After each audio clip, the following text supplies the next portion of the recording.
قربانی کیا، ہمارے پاس تو اضافی شے وہی دینے کو تیار نہیں. جب آپ تیار ہی نہیں تو سودا ہی نہیں کر، آپ نکلے ہی نہیں میدان میں تو حاصل کیسے ہو؟ حصول تو تب ہوگا نا جب آپ کوئی انویسٹمنٹ کریں گے. آپ انویسٹ ہی نہیں کر رہے تو بھائی آپ نے پودا ہی نہیں لگایا تو پھل کیسے ملے؟ قربانی نہیں دی تو وہ درجہ کیسے ملے؟ اس کے لیے تو قربانی ضروری ہے. اب تمام صحابہ کی زندگی پڑھ لیں، حضرت ابو بکر سے لے کر حضرت بلال تک، یہ سارے قربانی والے ہیں. آپ تمام اولیاء کی صفت پڑھ لیں، حضرت غوث اعظم، جیلانی، داتا علی اجویری، خواجہ معین الدین، یہ سب قربانی والے لوگ ہیں. قربانی دیتے رہے تو بچے ہوئے ہیں. ان کے جو ساتھ تھے وہ بھی قربانیوں والے تھے. قربانی حصہ ہے طریقت کا، قربانی ضروری ہے. اور ہمارے صوفیاء تو کہتے ہیں جس شخص نے تصوف میں آ کے قربانی نہیں دی. بزرگوں کے پاس ایک شخص آیا، غالباً خواجہ نظام الدین محبوب الہی کی بات ہے، میرے ذہن میں نام پورا نہیں سما رہا. تو ایک مرید نے آ کے کہا حضور زکوٰۃ کتنی دینی ہے؟ فرمایا 2.5%. تھوڑی دیر کے بعد حضرت نصیر الدین چراغ دہلوی آ گئے، کہا حضور اللہ کے راستے میں کتنے دینے ہیں؟ فرمایا 50%. ایک ساتھی قریب بیٹھا تھا، اس نے کہا پہلے کے لیے 2.5% کا فتویٰ تھا، اس کو کہہ دیا دے دے. چند منٹ گزرے تو حضرت امیر خسرو بھی آ گئے، کہا حضور زکوٰۃ کتنی دینی ہے؟ فرمایا جو ہے سارا ہی لے آ، تیری 100% ہے. تو وہ ساتھی جو قریب بیٹھے تھے اس نے کہا بابا فتوے علیحدہ علیحدہ ہیں. فرمایا فتویٰ ایک ہی ہے، بندے علیحدہ علیحدہ ہے. فتویٰ ایک ہی ہے، مجھے پتہ ہے کون کتنے دے سکتا ہے. وہ جس کو میں نے 2.5% کہا ہے وہ بھی جا کے حساب کتاب کرے گا، اس نے 2.5 بھی پورا نہیں دینا. فرمایا جس امیر خسرو کو میں نے کہا نا سارا لے آ، اس کا دل کرے گا میں اپنا مکان بھی توڑ کے لے آؤں. میں نے فتویٰ ایک ہے، بندہ دیکھ کے بات کی ہے. بھائی قربانی نہیں ہے، اظہار ہی نہیں ہے، جذبہ ہی نہیں ہے، ہمارا مزاج ہی نہیں ہے. لیکن نا یہ اب ایک تو شریعت کی قربانی ہے نا، یہ تو اس پہ بھی لوگ بڑا سوچیں گے، اس پہ بھی لوگ بڑا سوچیں گے. فتوے پوچھتے پھریں گے کہ جی میرے اوپر تو ابھی میں نے تو 15,500 قرضہ دینا ہے، دوں کہ نہ دوں، کون سی دوں؟ فتوے پوچھیں گے. دینے کی دفعہ فتوے پوچھیں گے اور لینے کی دفعہ چھٹی، جو آتا ہے آنے دو. کبھی لینے کی دفعہ بھی فتویٰ پوچھنا صاحب کہ یہ مجھے اتنا مال آ رہا لے لوں کہ نہ لوں. وہ لے لیا، قابو کر لیا. جب دینے کی باری آئی تو فتویٰ احصار کریں. اور احصار صفت ہے مسلمان کی، یہ احصار کرنے لگتا ہے تو بچنے لگ جاتا ہے، اس کا فائدہ ہونے لگ جاتا ہے. قربانی دینے لگ جاتا ہے تو بچ جاتا ہے. کسی نے کہا تھا سن اے مسلمان، یہ نقطہ فیض قرآنی میں ہے، عظمت و اسلام اور مسلم صرف قربانی میں ہے. اگر تو جینا چاہتا ہے تو قربان ہو. اپنے مزاج میں قربانی.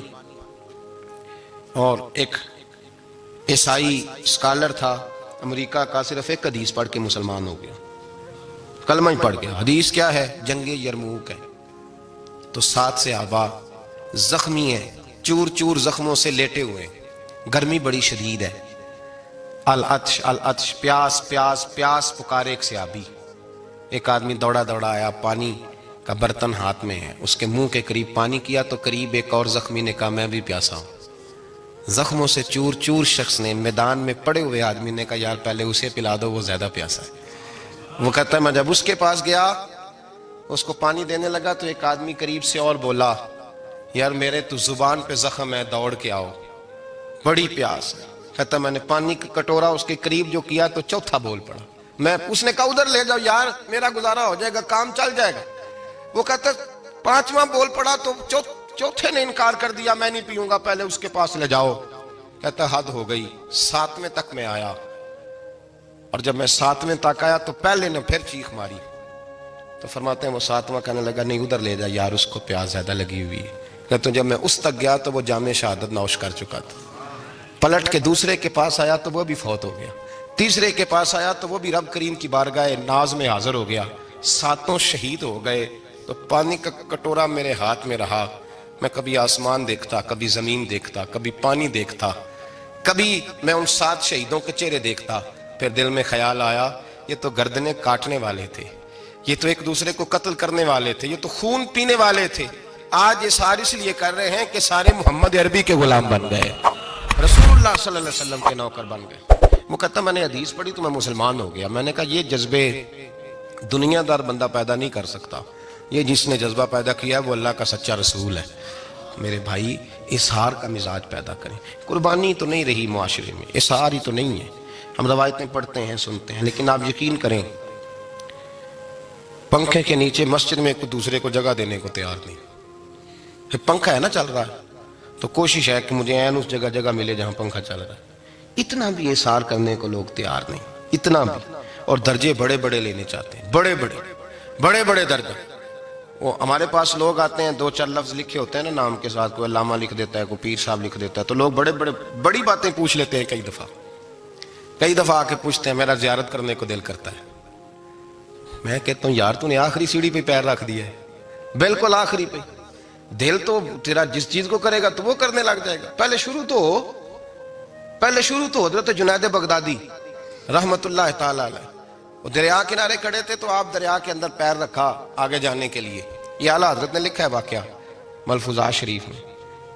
دریا پار کرنے کے لیے پیر رکھا تو ایک شخص کہنے لگا حضور مجھے بھی ساتھ لے لیں.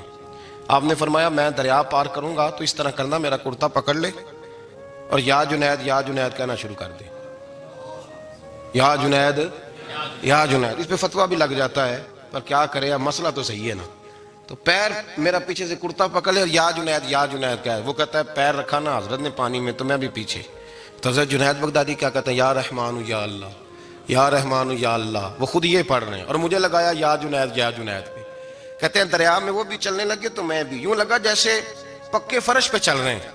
کہتے ہیں تھوڑا سا گزرا تو میں نے کہا بابا خود یا رحمان یا اللہ کہہ رہا ہے اور مجھے یا جنید پہ لگایا ہوا ہے, تو چلو میں بھی یا رحمان یا اللہ پڑھتا ہوں. کہتے ہیں میں نے یا رحمان یا اللہ کہا تو میں ڈوبنے لگ گیا, دریا میں ڈوبنے لگا. تو حضرت فرمانے لگے تجھے کہا نا یا جنید کہے.